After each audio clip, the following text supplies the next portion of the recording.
Wait, something I saw this morning made me realize that millions of people around the world are about to get excited for the very same reason. But first, hello everyone, and welcome back to Daily English Podcast. I'm Sarah. Hey, I'm Jack. And Sarah, now I'm really curious. What did you see? I'm glad you're here, Jack, because it was too interesting not to share. All right, you've got my attention. Tell me. I saw dozens of children wearing football jerseys and running across the field with a big smile. That's when I realized a huge tournament is almost here. Are you talking about the World Cup? Everyone seems to be discussing it these days. Exactly. The World Cup is everywhere, which makes this the perfect opportunity for our listeners to learn how to talk about sports in English. I couldn't agree more. Sports are one of the easiest topics to discuss because they bring so much excitement and emotion. That's true, Jack. And before we dive into the tournament, let's learn some simple English words that people often use when talking about the game. You mean words like soccer and football? A lot of English learners wonder if they mean the same thing. Yes, that's a common question. In the United States, people usually say soccer, while in many other countries, the same game is simply called football. If you're speaking with an American, it's more natural to say soccer. In most other countries, football is the common word. It's interesting because even in the United States, people still call the biggest tournament the World Cup. That name stays the same everywhere. That's true. So, Jack, which team are you most excited to watch this year? Well, that's not an easy choice, but I really enjoy watching Brazil. They always play with confidence, skill, and a lot of excitement. Brazil is definitely one of the most entertaining teams. Their talented players and passionate supporters create an unforgettable atmosphere. Speaking of that, stadium is another useful English word our listeners should remember. Absolutely. A stadium is a large place where thousands of fans gather to watch teams compete. Exactly. And you also mentioned another important word just now. Are you talking about the word match? It's interesting because even in the United States, people still call the biggest tournament the World Cup. That name stays the same everywhere. Yes. When we talk about football, native speakers often say football match instead of football game. That's right. Both expressions are correct, but match sounds more natural when discussing competitions like the World Cup. For example, did you watch the match yesterday? I like that sentence because it's simple, natural, and something you'll hear all the time. So, Jack, do you usually enjoy watching a match at home, or do you prefer going out with friends? That's funny because I'm completely different. I love watching on a giant screen at a public place with lots of other fans. Is it because you enjoy the excitement and reactions from the crowd? Exactly. The best moment is when a team scores a goal and everyone celebrates together. That's another important phrase for English learners. We use score a goal when a player successfully puts the ball into the net. Correct. We don't usually say make a goal. The natural expression is score a goal. And remembering that small difference will make your English sound much more fluent. That's a mistake many learners make, so it's a great phrase to practice from the beginning. Many learners say he made a goal, but native speakers usually say he scored a goal. Exactly. You can say, Messi scored a fantastic goal in the second half. It sounds much more natural. Talking about football, Jack, do you know how long a regular match lasts? Yes, a standard match is 90 minutes, with two halves of 45 minutes and a short break between them. That's right. We call that break halftime, when the players rest and fans grab something to eat. Halftime is also a great time to discuss the first half with your friends. For example, you can say, the first half was really exciting.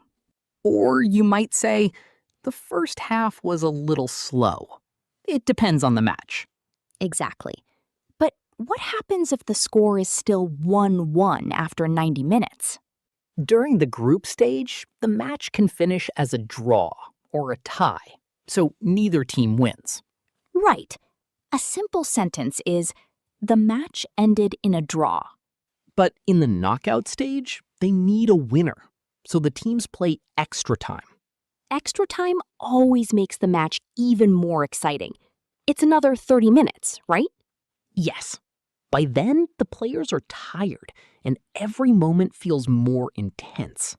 And if the score is still tied, we get one of the most dramatic moments in football. The penalty shootout. I always get nervous watching those. In a penalty shootout, players take turns kicking the ball against the goalkeeper from the penalty spot. That's why millions of fans watch those moments without taking their eyes off the screen. And if you're enjoying this episode, don't forget to like the video and subscribe to Daily English Podcast. Also, share this episode with a friend who's learning English and enjoys football too. We'd love to hear from you, so tell us in the comments. Before we continue, tell us in the comments, which country are you supporting in this World Cup? That's a great question. I wonder how many different countries our listeners are joining us from today. I'm sure we have people from all over the world.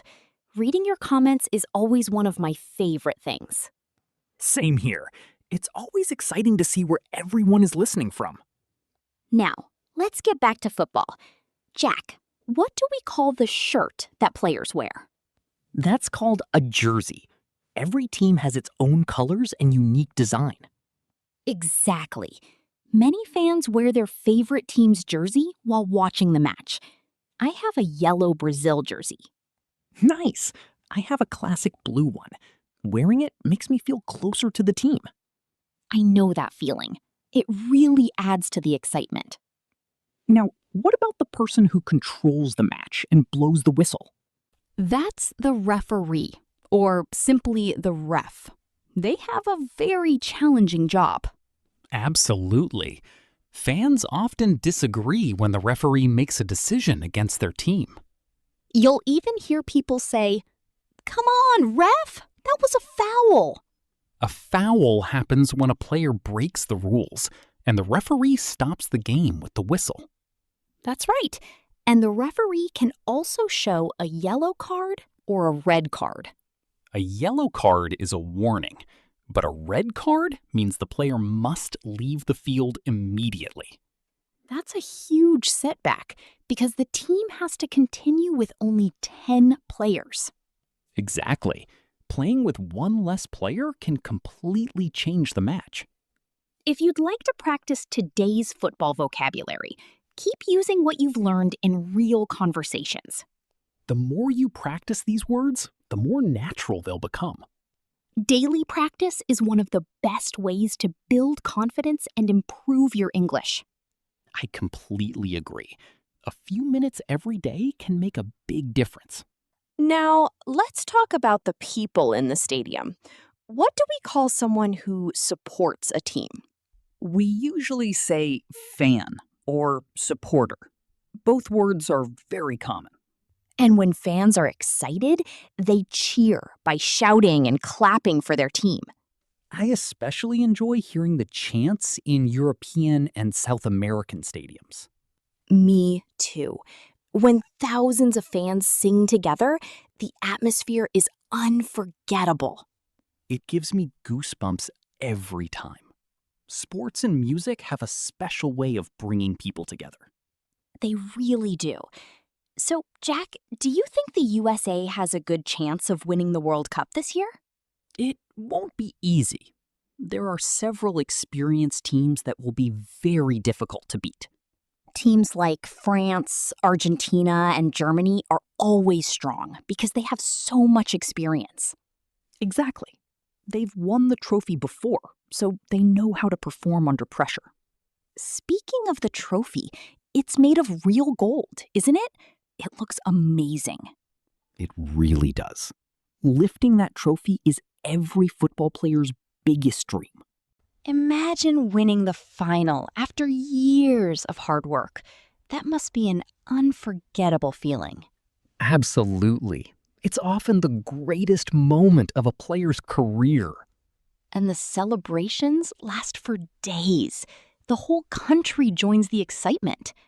I remember Argentina's victory. The streets were full of happy fans all night. Exactly. People were singing, cheering, and celebrating everywhere. That's why the World Cup is so special. It's much more than just football. It truly becomes a celebration shared by people around the world. Now, Sarah, I think it's time for today's speaking practice. Great idea! Let's do a short role play using today's football vocabulary. Perfect. Let's imagine we're meeting at a cafe after a World Cup match. Sounds good. I'll start the conversation. Hey, Jack, did you watch this afternoon's match? I'm still so excited. I did. That second half was absolutely unbelievable. I know. When the referee showed the red card, I thought the match was over. Same here. Playing with 10 players made everything much harder. Then, during extra time, our team scored an incredible goal. I could hardly believe it. What an amazing finish. And now we've reached the quarterfinals. That's right. Do you know who we're playing next? We're facing France on Friday. It won't be an easy match. Then we'd better wear our jerseys and get ready to cheer. Absolutely. Let's go and buy them before the match. Sounds like a great plan. Let's do it.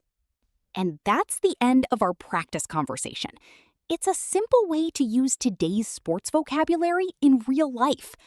These are simple sentences you can use with friends, coworkers, or anyone who enjoys football. Exactly. Phrases like, "Did you watch the match?" or "They scored a goal" are easy and useful. You don't need difficult grammar to have a fun conversation about sports. Just learn a few natural expressions and use them with confidence. Thank you so much for spending your time with us today on Daily English Podcast. If you enjoyed this episode, let us know your favorite team in the comments. And don't forget to like this video, subscribe to the channel, and share it with someone learning English. We hope you enjoy the matches and keep practicing your English every day. Have a wonderful day, take care, and we'll see you in our next episode. Goodbye, everyone. See you next time.